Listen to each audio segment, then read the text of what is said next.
World News in 5. Right now. News and developments making headlines around the world in 5 minutes. World News in 5. Here on Radyo Pilipinas World Service. Good day to all of our listeners here on Radyo Pilipinas World Service. This is World News in 5 and I'm your host, Steph Vicente. A fundraising drive for Ahmed Al-Ahmed, the man hailed as the hero for stopping one of the gunmen at Bondi Beach, has now raised more than 1 million Australian dollars.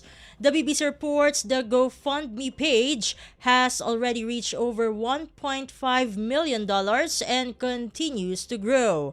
Among the biggest donors is a U.S. billionaire who gave nearly $100,000, the maximum amount allowed on the site.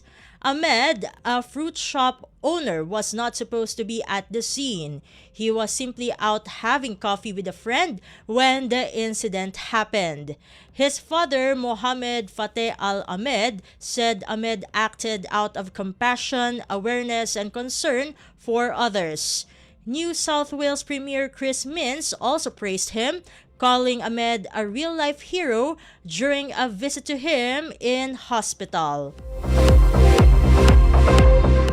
In other news overseas, Hong Kong pro-democracy activist and media tycoon Jimmy Lai has been found guilty of colluding with foreign forces under the city's controversial national security law. The BBC reports Lai, a 78-year-old British citizen, has been behind bars since December 2020.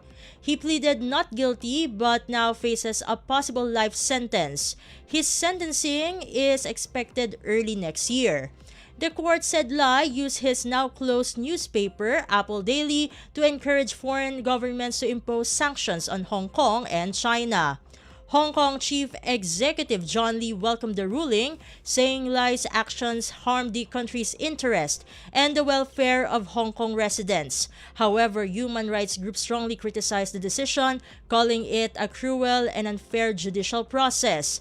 They say the national security law has been used to silence critics, despite Beijing's insistence that the law is needed to maintain stability.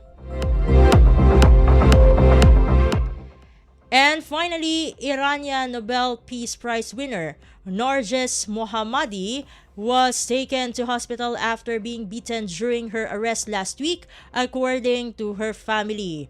The 53-year-old human rights activist said in a phone call that she was brought to the emergency room twice after being attacked by plainclothes agents. Her family says she suffered repeated blows to the head and neck.